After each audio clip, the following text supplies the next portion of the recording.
What's up, guys? Rick here of RickRunGood.com, and I want to talk through some of the biggest mistakes that people make when it comes to playing DFS golf. So I'll go through these common mistakes and ways for you to improve on them so that you are not putting yourself behind the eight ball before you even enter a lineup. All right, let's do it. First and foremost, let's talk about contest selection. What actual contest you enter is important because not all contests are created equal. Usually on DraftKings, there is one large contest each week. That could be the Millionaire Maker, where it's usually $20 entry fee, $1 million to the winner. This week, it is a $25 entry fee with $500,000 to first place. That is essentially the marquee contest in the DraftKings lobby, and there's usually one each and every week. Sometimes it is the Drive the Green, which is a $5 entry fee with $100,000 up top. This is generally the marketing ploy. This is the sexy contest. This is the contest that, they want you to enter with an opportunity to win a huge amount of money for not a very large buy-in. Okay, so that is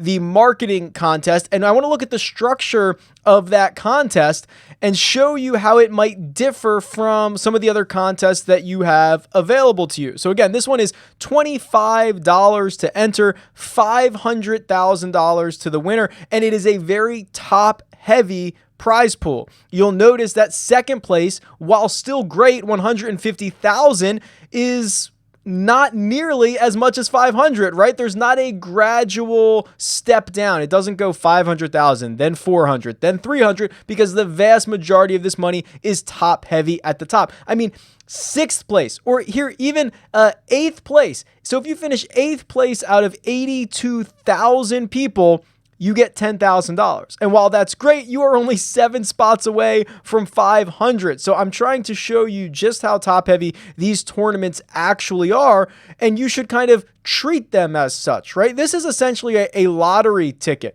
It does not reward you for finishing in the min cash position. In fact, the minimum cash is only 1.6 times your buy-in. So if I go all the way down to 16,000th place, you get $40 in return of your $25. It is 1.6 times your buy-in. This contest pays out 20% of the prize pool, and DraftKings takes 15% of the entry fees in this contest. So it is a high rake, high first place, low min cash contest. That is very important. 48% of the entire payout, 48% of the entire payout of 82,000 people is rewarded to the top 10. It is incredibly top heavy. So when you're entering a contest like this, you should be aware that you are essentially buying a lottery ticket, and that's okay. If you want a lottery ticket, that's great. If you play this for fun and you want an opportunity to win life-changing money, this is the perfect contest for you.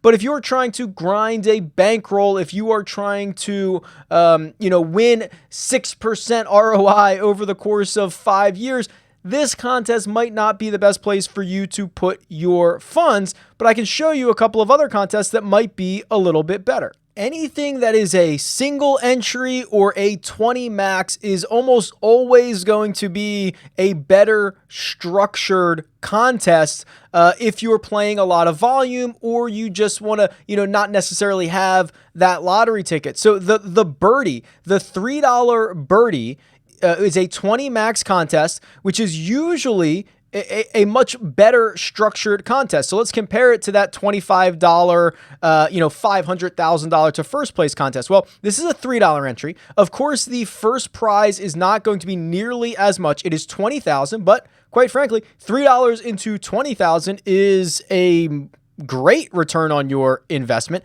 And the top 10 in this contest only received 26.5% of the entire prize pool. So remember, in that big featured contest, it was like 45% being paid out to the top 10. Here, it's only 25%. You're getting 1.6% or 1.6 times, on the min cash as well. And this actually pays out 24% of the entrants as opposed to 20% of the entrants, which is what we saw in that larger featured contest. So this is more spread out payouts.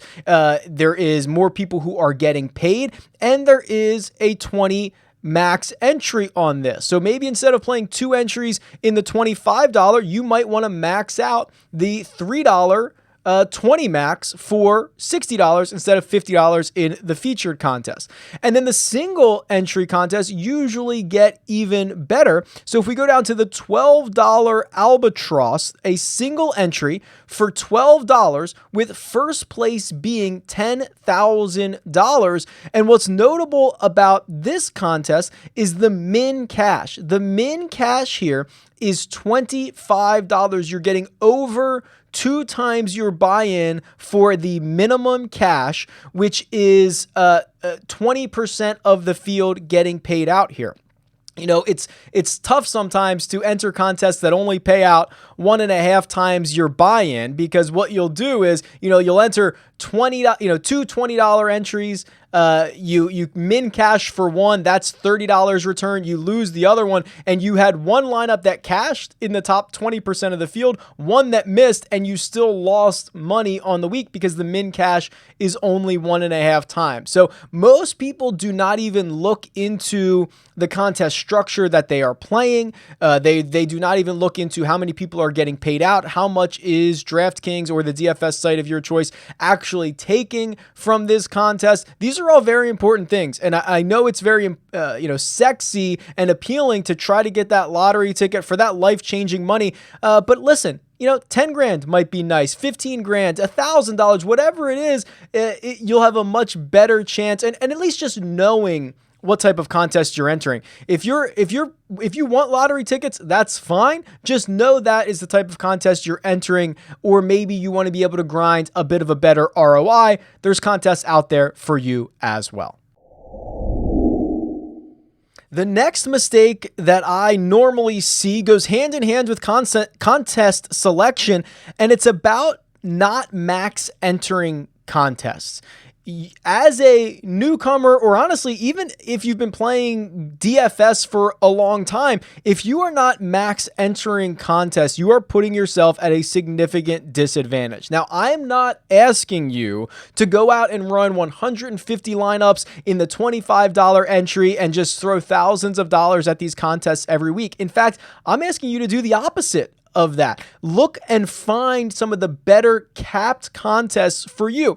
There are so many options now in max entries that there never used to be this. But you have the 150 maxes, and if you want to throw 150 lineups into a contest, there is the mini max, the 50-cent option, which would cost you $75 to max enter. Or there are now a bunch of 3 max entry contests at all different price points. 150, so that would cost you $450 to max enter. The 333, that would cost you $999 to max enter. The 20 max for $1. That's $20 to max enter. $3, 3 max. That is a $9 max entry, with the first place prize being $4,000. That would be a great return on your investment. But the theory is this: if you are not max entering contests, you are already at an inherent disadvantage, unfortunately. If you have 1 entry and someone else has 150, even if they're making 150 bad lineups and you're making 1 good one, they just have more opportunity. I mean, it's very, very simple. And then if you go into the fact that if you're making 10 lineups that are average lineups and someone is making 10 lineups that are above average lineups, they're now just rolling over you again and again. So it's just, it's the math here, right? It's the expected value of the lineups that you put in. If you are already putting yourself at a disadvantage by putting in less than everyone else, it's going to be difficult to win. Of course it can happen. Of course a single entry in 150 max can go out and be the optimal lineup and it can go out and win it. It's just very, very unlikely, but there are a lot of great contests now. So I really try to avoid entering any contest that I cannot max enter. And that means I play a lot of single entry. I play a lot of 3 max, 5 max, 20 max, because that is like, I'm not going to put myself at a disadvantage before the contest even starts. I would much rather just be on a level playing field and take my chances for smaller prize pools, for smaller first places. And quite frankly, I have a better chance of winning them because I am max entering those contests. The next mistake, and I put kind of quotations around that DFS players make, especially in golf, is that they spend all $50,000 of their salary cap. And I know that sounds weird, but let me make a case for you to not spend all $50,000. And what you're looking at is a chart from Skyhook DFS. He posts this every week. This is something I've been just, talking about for a long time. And the data here to back it up is a really good visualization where nearly half, and this is week in and week out, nearly half of all contest entries in DFS Golf spend their entire $50,000 of salary cap. And I know the reason. The idea is the more I spend, the more I'm going to get in return. The guys that cost more are going to return me more fantasy points. I get it. But the problem is this isn't basketball. The NBA players play to their average so much. So spending the full $50,000 salary cap in the NBA strongly correlates to you getting more points in return. That is not the case in DFS Golf. In fact, a lot of times the optimal lineup for the week, what that lineup ends up being, is significantly cheaper than $50,000 because when you're talking about $100 in between two golfers, the margins are razor thin. Golf is such a volatile sport in the same way that baseball is. One of the best players in the field can miss the cut. One of the guys from the bottom in the $6,000 range, they can finish in the top 10, and it really changes the outlook of those optimal lineups. After Sunday's contest, after the Sunday round finishes on the PGA Tour, I usually post the optimal lineup. So I can just roll through what the last few optimal lineups were here. This lineup scored 610 points. The best possible lineup you could have made only cost $48,300. A couple of weeks ago, there was an optimal lineup that cost $49,900. It's rare to see it that close to $50,000. Then here's one from 3 weeks ago, $45,300. This left $4,700 on the table. It was the absolute best lineup possible that you could have made. This one here, $49,600. The next one, $48,000 even. Here's a really good one.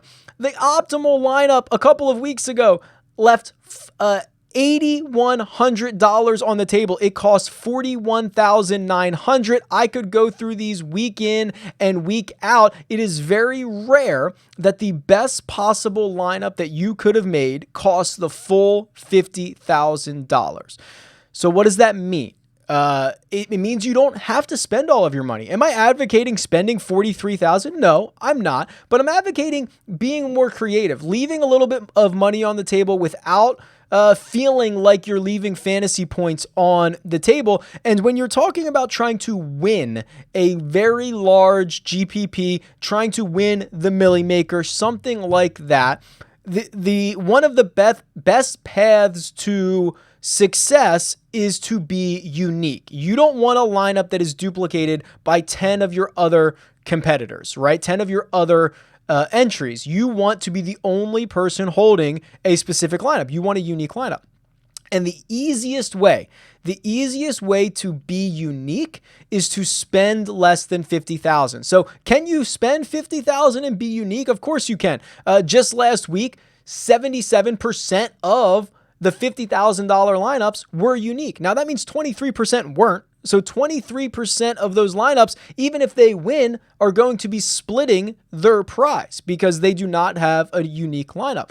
But the just spending a few $100s less, spending $49,600 gives you a 91% chance of being unique. And also, the other thing that it allows you to do is if you spend $49,500 as a lineup as a whole, it doesn't matter who you fade or who you pick. It's very likely you're going to have a unique lineup. So you could pick 5 or 6 of the chalkiest, most popular golfers, but if you only spend $49,400 in doing that, it's much, much more likely that you have a unique lineup. So you can remove a lot of those individual ownership decisions by just spending a little bit less in overall salary. I promise you're not giving up a lot when it comes to fantasy points, and the best possible lineups that you could create, the optimals over the years, have shown us that leaving money on the table is not necessarily a detriment to winning a GPP contest.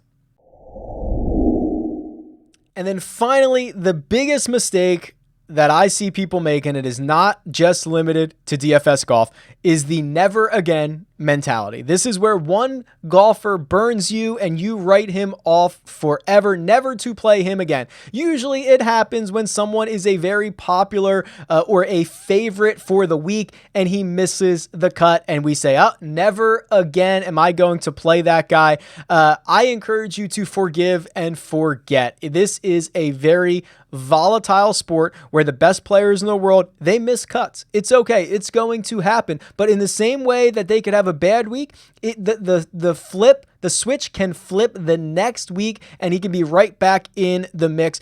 Writing someone off just based on emotion is not a good way to build lineups. It's not a good way to handicap golfers. It is just an emotional decision. And if there's any sport that you should forgive and forget, it should be golf. There you go. Those are a handful of the biggest mistakes that I see DFS golf players make, and I'm hoping that this enlightens you a bit and helps you to avoid making those same mistakes. Let me know what you think. Tweet me at RickRunGood or leave a comment below. Best of luck. I'll talk to you soon.